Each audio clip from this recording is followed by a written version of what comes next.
Olá, meus amigos, um dia de muita paz para todos nós. Hoje é exatamente 28 de março de 2022 e estamos nós reunidos para estudarmos a obra O que é o Espiritismo de Allan Kardec. Esse trabalho é conduzido pelas nossas amigas Carla e Aramita e, obviamente, acima de tudo, pela espiritualidade amiga, em nome do nosso Senhor Jesus.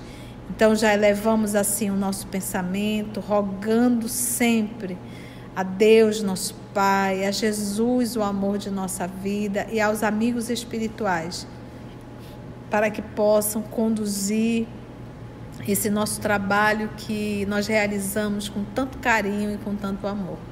Muito obrigada, Jesus, por essa oportunidade. Graça te damos. Ainda estamos na biografia do Kardec e estamos vendo o ano de 1862, as realizações que ele fez neste ano. A pedido dos espíritas de Lyon e de Bordeaux, Allan Kardec fez em setembro e outubro uma longa viagem de propaganda, semeando por toda parte a boa nova e prodigalizando, dando em quantidade conselhos, mas somente aos que lhes pediam. O convite feito pelos grupos lioneses estava subscrito por 500 assinaturas. Como ele diz, somente aos que lhe pediam. E o Kardec tanto fala aqui, como na Revista Espírita, que assim, o Espiritismo não veio para fazer prosélitos, nem para angariar seguidores, mas só os que pedem, os que querem, os que têm interesse. Porque não é desta doutrina aumentar números, não é quantidade, é qualidade. A pessoa precisa querer e é como a tia diz, Espiritismo não é para quem pode, é para quem aguenta. E também mais atrás ele tinha comentado que aqueles que já tinham sua religião, que estavam se sentindo bem, ele não queria tirar essas pessoas disso, cada um estivesse bem. Mas aqueles de boa vontade, que tivessem dúvida, ele prontamente esclareceria. Isso mostra também um ponto muito interessante, que hoje nós temos irmãos espíritas, recém-espíritas principalmente, que está naquele período da empolgação, sabe? Naquele período que quer convencer e converter o mundo inteiro. Então ele se torna espírita, ele quer divulgar, ele quer falar para todo mundo, e a pessoa é evangélica, ele quer converter o evangélico, a pessoa é católica, ele quer converter. Isso não é espiritismo, tá? Então, se a pessoa está numa determinada religião e ela está feliz, deixe, você não tem nada que se meter. E se a pessoa olhar para ti e dizer assim, eu não acredito na reencarnação, você vai responder o quê? Tá.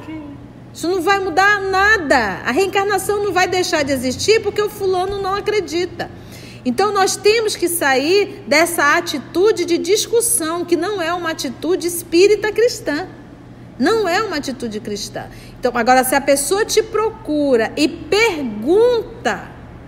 Eu me recordo uma vez, eu fui para um jantar e lá tinha duas pessoas que não eram espírita, dois rapazes, já homens adultos, e se aproximaram de mim porque souberam que eu era espírita e começaram a fazer perguntas.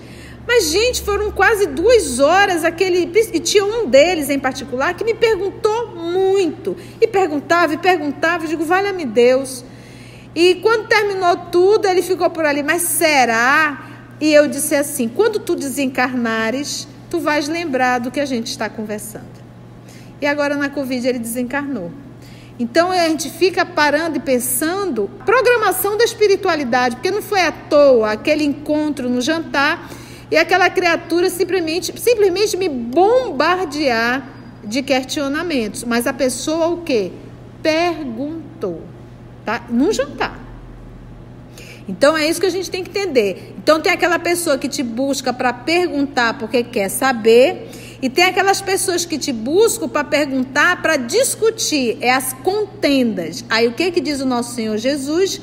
Que nós devemos fugir das contendas. Então, se a pessoa quer discutir, você não tem por que fazer isso, tá? Não tem por que estar batendo boca.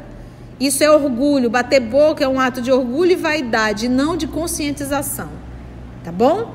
Então, eu achei linda essa fala aqui, que Kardec ia fazer o trabalho de divulgação, lembra? Foi a pedido dos irmãos de Lyon, Mas o que ele fazia? Uma longa viagem de propaganda, semeando por toda parte a boa nova, a boa notícia, e prodigalizando o quê? Distribuindo conselhos. A quem? Mas somente aos que lhes pediam. Hashtag fica a dica. Uma publicação especial deu conta dessa viagem de mais de 6 semanas, durante a qual o mestre presidiu a mais de 50 reuniões em 20 cidades. Ou seja, foi bem intensa essa excursão dele. Então, né? quanto tempo foi? 6 semanas. 6 semanas, 6 vezes 7? 42. Quantas reuniões? 50. Então, a gente em 20 observa, cidades. E a gente percebe o quê? Que teve alguns lugares que foram duas reuniões durante o dia, só falando, divulgando o espiritismo. Quem pagou tudo isso? Ele. Foi uma excursão intensa, que ele fez mais de 20 cidades, 50 reuniões durante 6 semanas. Onde, por toda parte, foi alvo do mais cordial acolhimento e se sentiu feliz por verificar os imensos progressos do espiritismo. A respeito das viagens de Allan Kardec, como certas influências hostis houvessem espalhado o boato de que eram feitas às expensas da Sociedade Parisiense de Estudos Espíritas, sobre cujo orçamento igualmente ele sacava de antemão todos os seus gastos de correspondência e de manutenção, o mestre rebateu assim essa falsidade. Ainda há pouco nós falamos no livro Nosso Lar. Todas as pessoas boas, missionários, sofreram os ataques aqui na Terra. Então a gente vê, o Kardec está tirando dinheiro do bolso dele, fazendo o trabalho, e os próprios irmãos ali que estão dentro da doutrina, o que é que eles falaram? Que ele estava tirando o dinheiro da sociedade. Isso porque a gente lê e acha chata aquele boletim que ele faz toda a transparência do que ocorre, a prestação de contas. Imagina se não tivesse, né? Além da correspondência que ele se mantinha com o dinheiro da sociedade. Já pensou? De manutenção.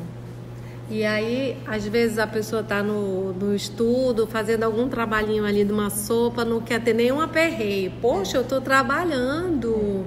Agora tu imagina, a gente pensa assim, ele poderia dizer o quê? Quer saber de uma coisa? Desisto.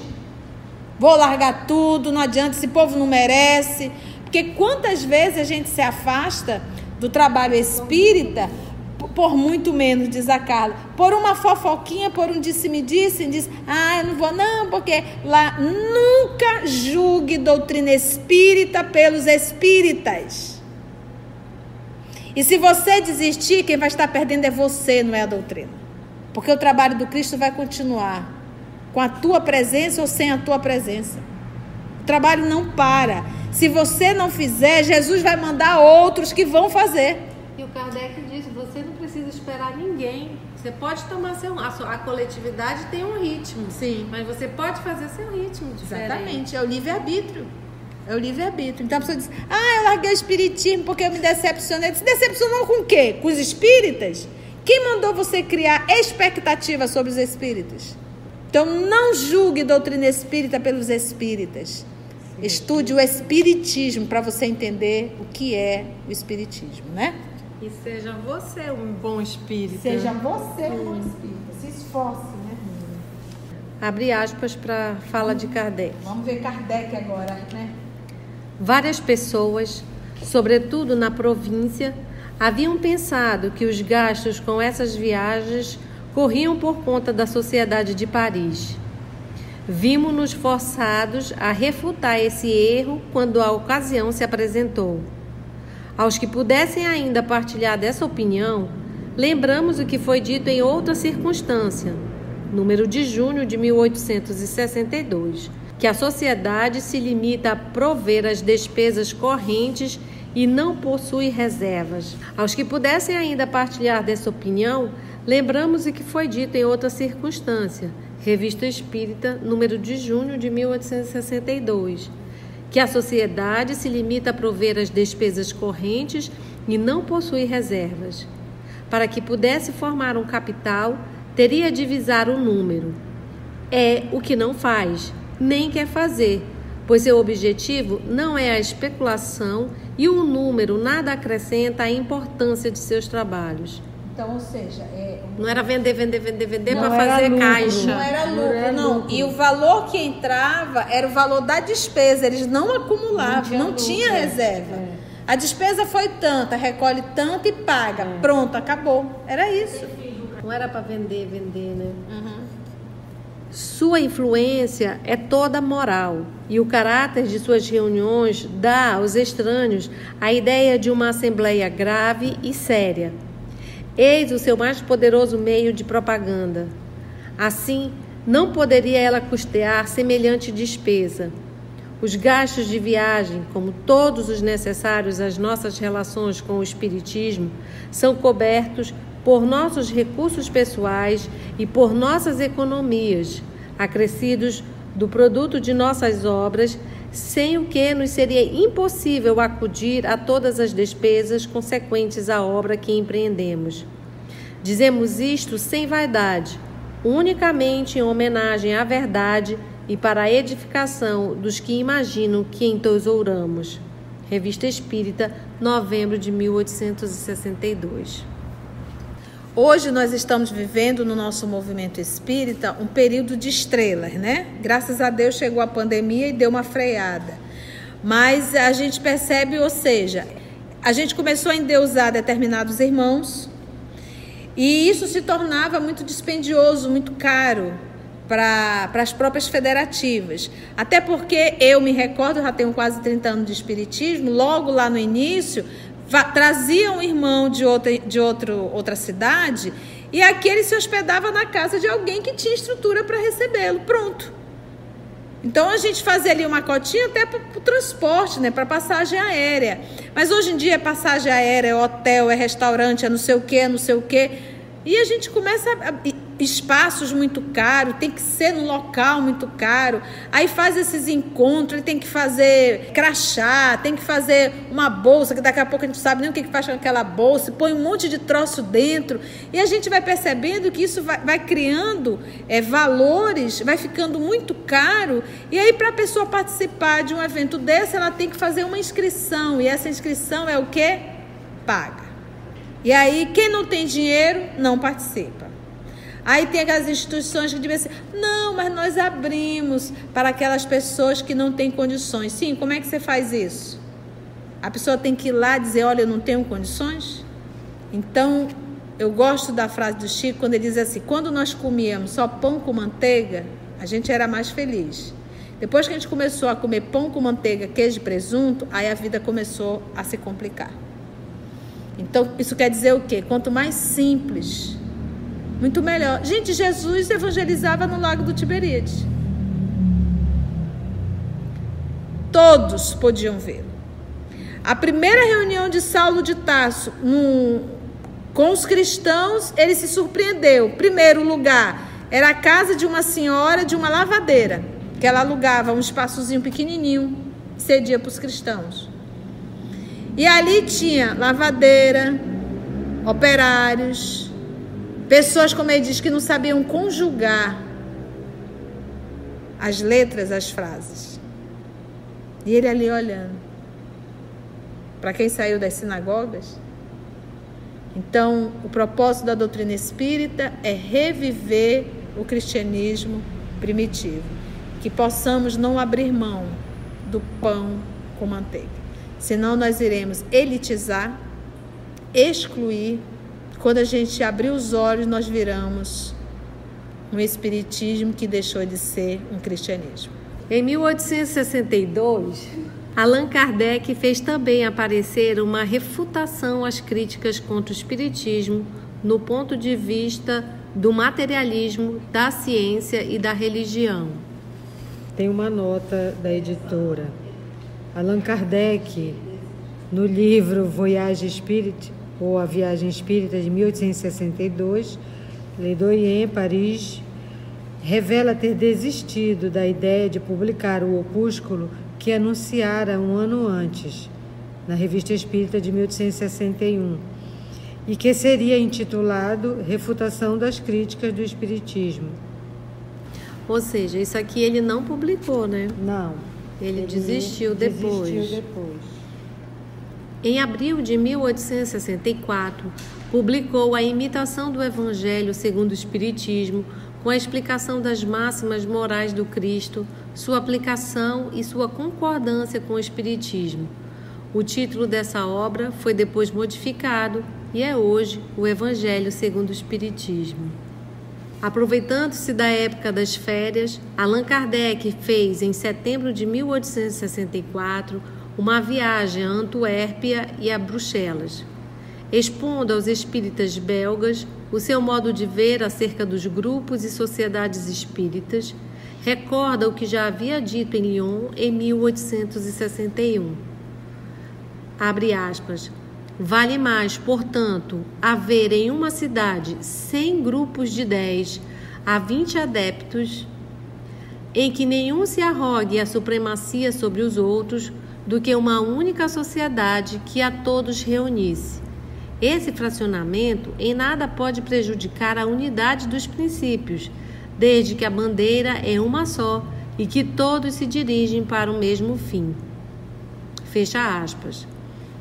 As sociedades numerosas têm sua razão de ser sob o ponto de vista da propaganda, mas quanto aos estudos sérios e continuados, é preferível constituírem-se grupos íntimos. Os grupos pequenos torna-se mais fácil a coesão, se conhecerem, o estudo sério, a prática da fé, né? o ajudarem uns aos outros, a fraternidade. Grupo muito grandes vai ficando disperso. A tendência é dispersar. E como a gente viu na Revista Espírita da semana passada, começa a frequentar pessoas só para perturbar também, né? No dia 1º de agosto de 1865, Allan Kardec fez aparecer uma nova obra, O Céu e Inferno, ou A Justiça Divina segundo o Espiritismo, na qual são mencionados numerosos exemplos da situação dos espíritos no mundo espiritual e na Terra, e as razões que motivaram essa situação. Os admiráveis êxitos do Espiritismo, seu desenvolvimento quase incrível, criaram-lhe inúmeros inimigos, e à proporção que ele se foi engrandecendo, aumentou também a tarefa de Allan Kardec. O mestre possuía uma vontade de ferro, um poder de combatividade extraordinários. Era um trabalhador infatigável, de pé em qualquer estação, desde as 4h30 da manhã, respondia a tudo. As polêmicas veementes dirigidas contra o Espiritismo, contra ele próprio, as numerosas correspondências que lhe eram dirigidas, atendia à direção da Revista Espírita e da Sociedade Parisiense de Estudos Espíritas, à organização do Espiritismo e ao preparo de suas obras. E você quer aprender Espiritismo por osmose. Sem compilar, né? sem ler nenhuma folhinha. Em qualquer estação. Imagina isso no inverno que está escuro e frio. Muito frio. Aí você observa disciplina. E o que é interessante, que a gente também viu na Revista Espírita da semana passada, que ele coloca até as comunicações que, vamos dizer assim, que às vezes pode parecer que o São Luís está demonstrando a ele, né? Vejo que ficou chateado. Ele podia dizer, não, essa parte eu não vou publicar, mas ele publica, né? Então, assim, é super idôneo.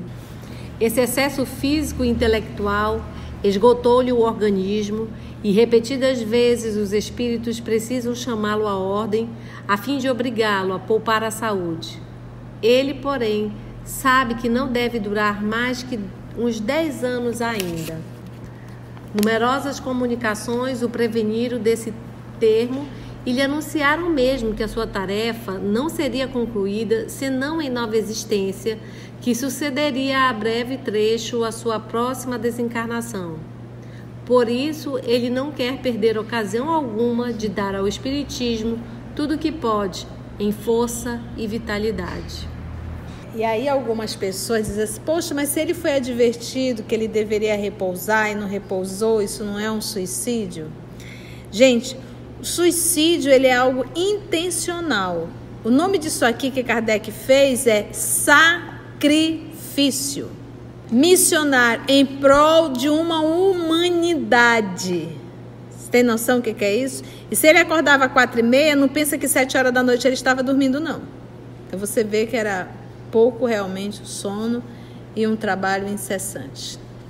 E ele também podia, já que já tinha sido avisado que não terminaria agora, que ia ser só na próxima encarnação, ele pensou, então vou descansar um pouco, não vou terminar mesmo, né? Então vou dar uma relaxada. Não, ele está tão envolvido, apaixonado e comprometido que ele se doa até o final também. E assim finalizamos o estudo de hoje, mais um pouquinho dessa vida de determinação, de exemplo para nós no estudo e no trabalho da doutrina. Agradecendo a Jesus por essa oportunidade, por essa misericórdia de nos conceder nova oportunidade de estudo e de aprendizado e de trabalho, e que possamos ser fiéis também até o fim. Que assim seja e até nosso próximo estudo, se Deus assim permitir.